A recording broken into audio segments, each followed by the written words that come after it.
Assalamualaikum warahmatullahi wabarakatuh. Waalaikumsalam warahmatullahi wabarakatuh. Bismillahirrahmanirrahim. Alhamdulillahi rabbil alamin. Wassalatu wassalamu ala ashrafil mursalin, imamil muttaqin, sayyidil ghurril muhajjalin, wa ala alihi wa ashabihil mujahidin at-tahirin, amma ba'du. Saudara-saudara kaum muslimin rahimakumullah. Satu hari ketika seorang ulama besar bernama Al-Imam Al-Faqih Abul Lais tengah berjalan-jalan di dekat kota Basrah, berkelumpulah sekelompok orang di dekat beliau. Mereka datang mengajukan satu pertanyaan. Imam, kami ingin bertanya. Di dalam Al-Quran itu Allah Subhanahu wa ta'ala menjelaskan, Ud'uni astajib lakum. Berdoalah kepadaku, aku akan jawab doamu. Mintalah kepadaku, aku kabulkan permintaanmu. Itu dan begitu janji Allah di dalam Al-Quran. Kami, kata orang-orang tadi, sudah lama berdoa kepada Allah. Tapi kenapa sampai sekarang doa kami ini belum dikabulkan? Katanya, ud'uni astajib lakum. Kalau kamu berdoa, aku jawab, aku penuhi, aku kabulkan doamu. Itu janji Allah. Kami sudah lama berdoa pagi, sore, siang, malam. Nyatanya sampai sekarang doa kami belum dikabulkan. Ini bagaimana? Apa ayat Quran salah? Apa Tuhan lagi lempengan gak denger?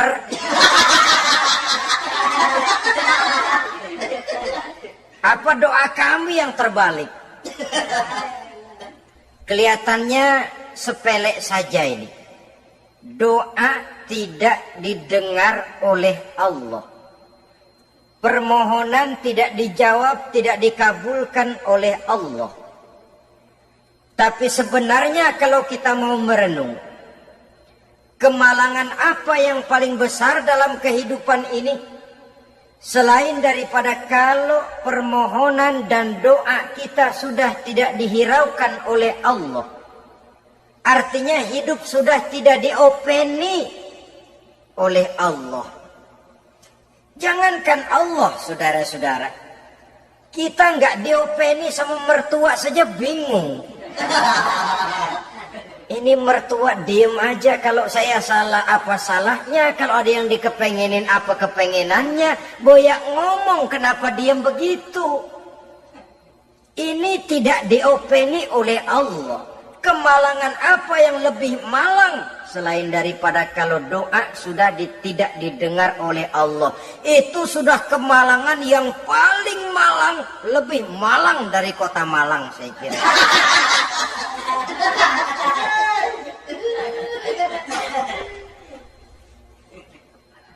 Menghadapi pertanyaan ini, Imam Al-Faqih Abul Lais senyum. Lalu beliau berkata, tuan-tuan, tahu kenapa doa tuan-tuan tidak dijawab? Permohonan tidak dikabulkan? Allah sudah tidak memperdulikan tuan-tuan ini? Kami tidak tahu, Imam, maka kami bertanya. Begini, hati tuan-tuan itu mati. Dari hati yang mati, channel tidak nyambung kepada Allah. Dari channel yang putus tidak ada getaran strom, bagaimana akan timbul gejala? Hatimu mati, jadi pantas kalau doa tidak dikabulkan, permohonan tidak dipenuhi, doa tidak terjawab, hatimu mati. Saudara-saudara kaum muslimin, dari hati yang mati ini getaran tidak akan sampai ke hadratullah azza wa jalla. Nah, ini juga satu penyakit yang kita sangat khawatirkan, yaitu apabila hati kita sudah mati selagi jasad masih hidup. Artinya, jadilah kita bangkai berjalan di hadapan Allah Subhanahu wa ta'ala. Sementara kita sangat disibukkan dengan menggali berbagai macam jenis obat penangkal penyakit zahir. Dan kita kurang perhatian untuk mencari obat penangkal penyakit batin yang kalau diserang penyakitnya menghancurkan kehidupan abadi di akhirat nanti. Perkembangan ilmu kedokteran nyata benar diikuti dengan perkembangan jenis-jenis penyakit. Makin maju ilmu kedokteran, makin modern penyakit. Ngerti juga rupanya itu penyakit. Dulu kita tidak kenal yang namanya AIDS. Kita tidak tahu yang namanya liver. Kita tidak kenal yang namanya stres. Paling yang banyak cika, masuk angin, dan sebagainya. Tapi baiklah, penyakit-penyakit batin yang menyebabkan hati menjadi mati, dan dari hati yang mati, doa tidak naik, tidak didengarkan oleh Allah Subhanahu wa ta'ala. Nah, kata orang-orang tadi, yang menyebabkan hati kami mati ini apa, Imam? Beliau menjawab, pertama, araftumullaha wa lam tu'tuhu haqqahu. Yang menyebabkan hatimu jadi mati, pertama, kamu kenal benar kepada Allah, tapi haknya untuk disembah, kewajibanmu untuk menyembah, tidak pernah kamu laksanakan. Bagaimana Allah tidak akan jauh dari kita kalau kita tidak akan mengadakan pendekatan kepadanya. Dan pendekatan kepada Allah hanya bisa kita tempuh melalui jalur kegiatan ritual ibadah. Allah akan terlalu jauh apabila kita hanya membicarakannya lewat filsafat dan renungan yang mendalam. Tapi Allah akan dekat dan terasa hadir dalam hidup apabila kita dekati ia dengan pelaksanaan ibadah kepadanya. Kamu kenal Allah, tapi hakmu untuk menyembah, kewajibanmu untuk menyembah, haknya untuk disembah, tidak pernah kamu laksanakan. Kalau soal Allah kita kenal bukan main. Bahkan tidak hanya kita mengajarkan kenal juga kepada anak-anak kita.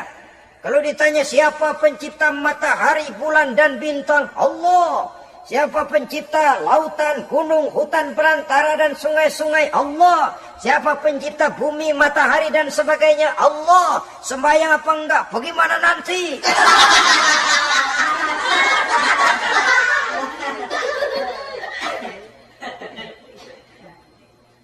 Tanpa pendekatan, Allah akan jauh.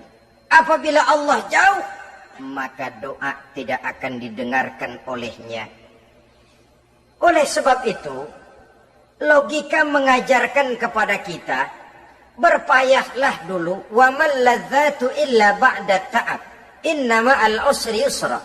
Di balik kesulitan menunggu kemudahan. Nikmat baru akan terasa, kelezatan hidup baru akan terasa setelah kita jerih payah banting tulang peras keringat. Rasanya memang lebih nikmat sepotong singkong hasil cucuran keringat sendiri ketimbang roti dijejelin orang. Ini berarti kita ingin mohon pertolongan kepada Allah. Sementara dengan Allah sendiri kita jauh. Sama saja dalam kehidupan kita analoginya, saudara-saudara. Orang tidak kenal kepada saudara. Tahu-tahu jauh dari saudara. Tahu-tahu datang mau minjem duit. Apa kesan saudara? Enak aja, kenal enggak, dekat enggak, datang-datang mau minjem duit. Emang duit percetakan bapak lu?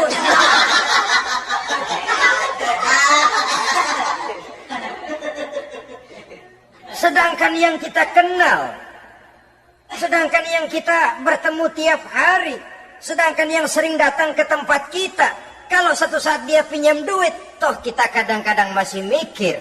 Apalagi datang nggak pernah, berkunjung nggak pernah, ngobrol nggak pernah.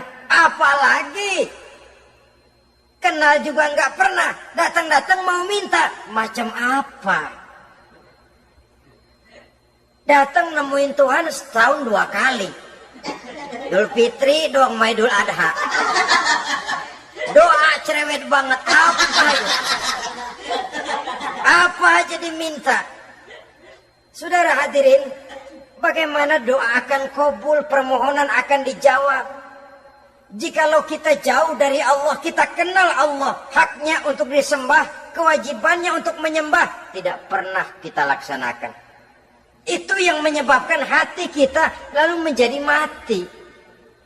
Padahal mengenal Allah, setelah mengenalnya, mengadakan pendekatan kepadanya melalui ritual ibadah yang dicontohkan oleh Rasulullah Shallallahu Alaihi Wasallam. Ini hal pertama yang menyebabkan hati jadi mati. Kamu terlalu kenal Allah, tapi tidak pernah menyembah kepadanya. Sama aja orang kerja kagak, habis bulan mau minta gaji. Kita jitak palanya. Macam apa? Kerja enggak, tahu-tahu datang mau minta gaji. Kerja dulu yang baik, habis bulan baru. Enggak diminta pun memang sudah ada jatahnya. Ibadah dulu kita kepada Allah. Soal Allah memberikan karunia kepada kita, itu hak Allah. Apabila kita dekat dengannya, ibadah yang kita laksanakan benar, karunia itu akan datang kepada kita.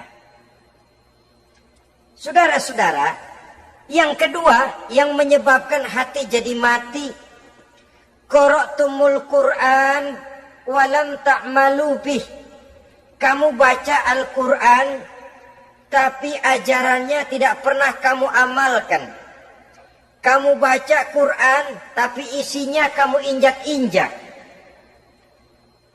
Sehingga ada peringatan dari Rasul Sallallahu Alaihi Wasallam. Beliau bersabda, "Iza azamat ummatid dunya, wa fi riwayatin dinaran wa dirhaman, nuzi'at minha haibatul Islam. Wa iza turikatil amru bil ma'rufi wan nahyu 'anil munkari, hurimat 'alaihim barakatul wahyi. Wa iza tasabat ummati, saqatat min 'ainillah." 3 peringatan keras, tapi yang merupakan gejala penyakit kita umat Islam, diperingatkan oleh Nabi kita.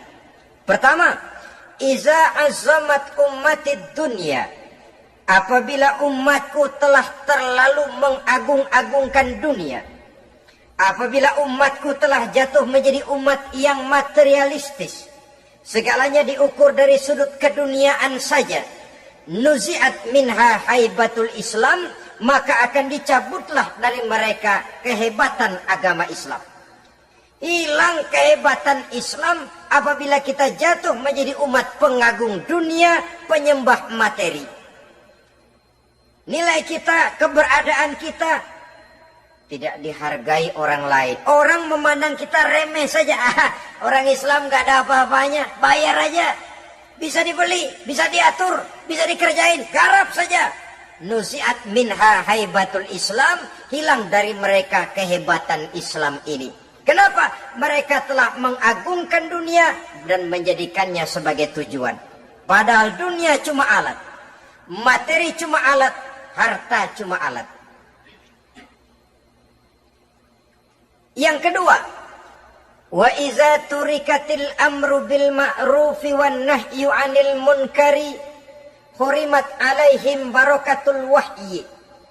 Apabila telah ditinggalkan amar ma'ruf dan nahi munkar, maka hilanglah keberkahan wahyu. Ini yang ada hubungannya dengan masalah kita. Kita baca Quran, kita tidak amalkan isinya. Bagaimana hati tidak jadi mati? Amar ma'ruf dan nahi munkar ditinggalkan orang, hilang keberkahan wahyu. Pada saat itu boleh jadi Quran ada, tapi cuma tinggal tulisan saja. Islam ada, cuma tinggal sekedar nama saja. Diseminarkan, disimposiumkan, dimuktamarkan, tapi tidak dijabarkan dalam kehidupan sehari-hari. Apabila amar ma'ruf dan nahi munkar telah ditinggalkan orang, hilang keberkahan Quran itu. Akibatnya apa? Apabila amar ma'ruf tidak lagi digalakkan orang, nahi munkar tidak dilaksanakan orang, lalu orang menilai sesuatu menurut seleranya sendiri. Mana yang ma'ruf, mana yang munkar, tidak ada lagi patokan utama. Kalau baik kata otaknya, dia kerjakan. Tidak baik menurut otaknya, dia tinggalkan. Agamanya adalah otak, berhalanya adalah akal. Akhirnya umat kehilangan pedoman. Tidak lagi jelas mana batas yang ma'ruf, mana batas yang munkar. Dalam kondisi sedemikian, akhirnya akan terjadi penjungkiran nilai. Paling celaka nantinya, yang ma'ruf malah dianggap munkar, yang munkar malah menjadi ma'ruf. Peringatan ketiga dari Nabi, wa iza tasabat ummati saqatat min ainillah. Apabila umatku sudah saling berbantahan, apabila umatku sudah saling caci memaki, saqatat min ainillah, jatuhlah mereka dalam pandangan Allah Subhanahu wa taala. Hilang wibawa umat yang sudah saling mencaci maki, saling menjatuhkan, saling gasak, gesek, gosok. Justru agama menganjurkan kita ini saling asah, asih, asuh. Kadang yang kita praktekkan, kita ini saling gasak. Yang kedua, saling gesek. Yang ketiga, saling gosok. Gasak, gesek, gosok. Kacau kita ini. Saling gasak, menjegal kawan seiring, menggunting dalam lipatan. Saling gosok, fitnah sana, fitnah sini. Saling gesek, sikut kiri, sikut kanan. Tidak peduli orang lain luka dan sebagainya. Yang penting dia bisa nangkring. Jatuh kita dalam pandangan Allah apabila umat sudah saling mencaci maki. Maka kita kembali kepada persoalan. Hal kedua yang menyebabkan hati jadi mati, qara'tumul Qur'an walam ta'malu bih. Kita baca Al-Quran, tapi ajarannya nyaris tidak kita amalkan di dalam kehidupan kita. Akibatnya hati lalu jadi mati. Itu yang kedua. Yang ketiga, yang menyebabkan hati jadi mati dan doa tidak terjawab, idda'aitum annakum min ummati Muhammadin sallallahu alaihi wasallam walam ta'malu bisunnatihi. Kamu mengaku, kamu memproklamirkan diri sebagai umatnya Nabi Muhammad, tapi sunnahnya tidak pernah kamu amalkan. Malahan perkembangan paling akhir, bukan saja tidak mau mengamalkan sunnah, malah mengingkari sunnah. Inna lillahi wa inna ilaihi raji'un. Oh, Nabi Muhammad itu manusia biasa seperti kita. Sebagai manusia dia bisa salah. Dan ternyata hadis banyak yang palsu. Yang otentik cuma Quran. Selebihnya adalah sejarah. Tidak ada itu sunnah. Langsung saja kepada Quran. Oh, hadis itu bukan sumber hukum. Oh, tidak perlu mengamalkan sunnah. Saudara-saudara kaum muslimin, mengaku kita umat Nabi, tapi sunnahnya kita campakkan, tidak kita amalkan. Setelah tidak kita amalkan, kita campakkan. Setelah kita campakkan, kita ingkari pula. Inna lillahi wa inna ilaihi raji'un. Bagaimana hati tidak jadi mati? Kalau siang malam kita memproklamirkan diri sebagai umat Nabi Muhammad, sementara sunnahnya kita campakkan, kita abaikan, dan kita ingkari dia, sunnah itu. Padahal, jikalau sekarang kita mengenal Islam, jikalau kita sekarang ngerti halal haram, tahu hak batil, bisa memilah dan memilih antara yang ma'ruf dengan yang munkar, itu utamanya adalah karena jasa Nabi Muhammad SAW. Yang dari generasi ke generasi dilanjutkan oleh para sahabat, oleh tabi'in, oleh tabi'it tabi'in, terus oleh para ulama-ulama sampai kepada kita sekarang ini. Walaupun beliau hanya berfungsi sebagai penyampai, tapi kepribadiannya dijadikan model oleh Allah Subhanahu wa Ta'ala di dalam kita melaksanakan kehidupan beragama. Bahwa beliau manusia seperti kita, memang dalam arti unsur biologisnya ya manusia. Punya darah, punya daging, punya hati, punya perasaan, bisa sedih, bisa gembira. Tetapi beliau itu termasuk basyarun la kal basyar. Manusia yang tidak seperti manusia pada umumnya. Punya spesifik. Dan itu wajar sebagai seorang Rasul pilihan Allah. Apalagi merupakan Rasul pilihan dari sekian puluh pilihan. Bahwa Jamrud itu batu memang, tapi nilainya kan berbeda dengan batu kolar. Satu truk batu kolar dengan barangkali segenggam batu jamrud, nilainya tentu jauh lebih mahal batu jamrud. Kalau soal batunya, sama batunya, tapi nilainya berbeda karena esensinya berbeda. Kita manusia, Nabi Muhammad juga manusia, sama manusianya memang, tapi kualitasnya, nilainya tentu jauh panggang daripada api. Itu sebabnya Allah menjadikan beliau sebagai model. Laqad kana lakum fi rasulillahi uswatun hasanah. Di dalam diri Rasul itu terdapat contoh teladan yang sangat baik bagi kita. Oleh karenanya, pada pertemuan kali ini, apabila kita konsekuen mengaku umat Nabi Muhammad, marilah konsekuen juga menegakkan sunnahnya. 3. Yang keempat, yang menyebabkan hati jadi mati dan doa tidak terjawab. Akaltum ni'mata rabbikum walam tashkurulah. Tiap hari kamu makan nikmat Tuhanmu, tapi kamu tidak pernah mau bersyukur kepadanya. Kepada Allah Subhanahu wa Ta'ala. Nikmat Tuhan kita doyan banget. Tidak pernah sehari dan sesaat pun terlepas diri dan hidup ini dari nikmat-nikmat yang diberikan Allah. Sejak kita bangun tidur sampai tidur kembali, bahkan tidur itu sendiri, di pasar, di sawah, di kantor, dimanapun kita berada, nggak pernah nikmat Allah berhenti. Hidup kita dalam alam diberikan segala fasilitas untuk menunjang kehidupan. Gak pernah Allah pasang pajak matahari. Gak pernah Allah pasang pajak gas udara. Nikmat-nikmat yang banyak itu tiap hari kita kecap, tiap hari kita nikmati. Tapi kita tidak pandai bersyukur. Padahal Allah memberikan peringatan keras dalam hadis qudsinya. Man lam yashkur ala na'mai walam yasbir ala balai falyakhruj min tahti samai wal yatlub rabban siwaya. Siapa yang tidak mau bersyukur terhadap nikmat yang aku berikan kepadanya dan tidak mau bersabar terhadap ujian yang aku berikan kepadanya, silahkan keluar saja dari kolong langit ini dan cari Tuhan selain aku. Diusir oleh Allah. Kalau orang tidak mau bersyukur terhadap nikmat yang aku berikan dan tidak mau bersabar terhadap ujian yang aku timpakan, keluar dari kolong langitku, keluar, cari Tuhan selain aku. Diusir. Lah yang ngusir Allah. Anak sekarang bilang mau ke Menong.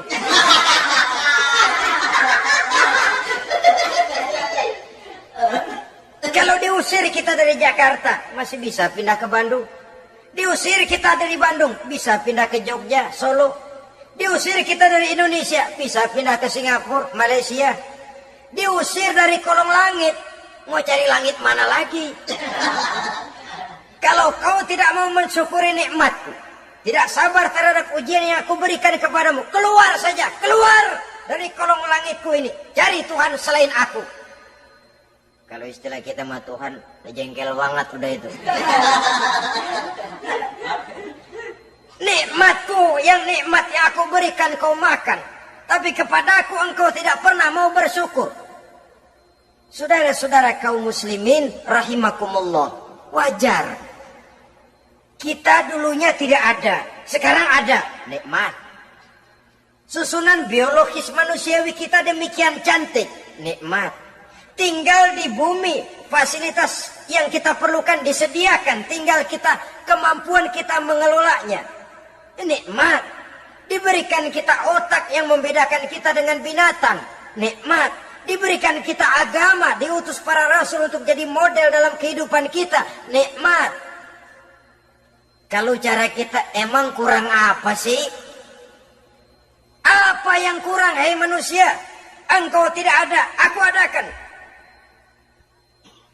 Kalau aku perintahkan kau tinggal di bulan, mungkin kau tidak akan sanggup hidup. Begitu lahir juga kelepek-kelepek habis. Ya nggak ada HO2 toh di bulan. Mau ngisap apa? Aku tinggalkan kau, aku perintahkan tinggal di permukaan bumi. Alamnya indah, fasilitas serba menunjang. Nikmati semuanya, semuanya untuk kamu, semuanya. Satu pintaku, syukuri nikmat yang aku berikan kepadamu. Ya bukan cuma syukur dalam ucapan, syukur dalam perbuatan. Banyak nikmat yang diterima, makin banyak dia sujud, makin banyak dia ruku, makin banyak dia mengadakan pendekatan kepada Allah. Syukur dalam artian berupa tindakan dan perbuatan, mempergunakan nikmat sesuai dengan kehendak yang memberikan nikmat itu sendiri kepada kita. Saudara-saudara kaum muslimin rahimakumullah, ini penyakit yang keempat. Kamu makan nikmat Tuhanmu, tapi kamu tidak pernah pandai bersyukur kepadanya, mensyukuri nikmat yang diberikan tadi. Bagaimana hati tidak jadi mati? Kita sibuk mempersolek jasmani, mencari obat penangkal penyakit zahir. Maka yang ramai di zaman sekarang, saudara lihat, salon, fitness, senam, macam-macam jenis. Tidak ada salahnya dan tidak ada jeleknya. Tapi kalau itu sampai melupakan kita kepada memperindah batin, memperbaiki jiwa, artinya bukankah kita perlahan tapi mempersiapkan diri menjadi bangkai berjalan di hadapan Allah? Dengan operasi plastik, yang pesek jadi mancung, yang sipit jadi belok, kulit keriput jadi kencang, pipi terlalu cekung bisa diatur. Saudara-saudara, tapi kalau hati yang rusak, jiwa yang rusak, kemana lagi kita akan berobat kalau bukan kepada agama? Maka hati itu jadi mati apabila kita selalu memakan nikmat Allah dan tidak pandai mensyukuri nikmat itu. Dari hati yang mati tidak akan ada getarannya. Oleh sebab itu doa tidak terjawab.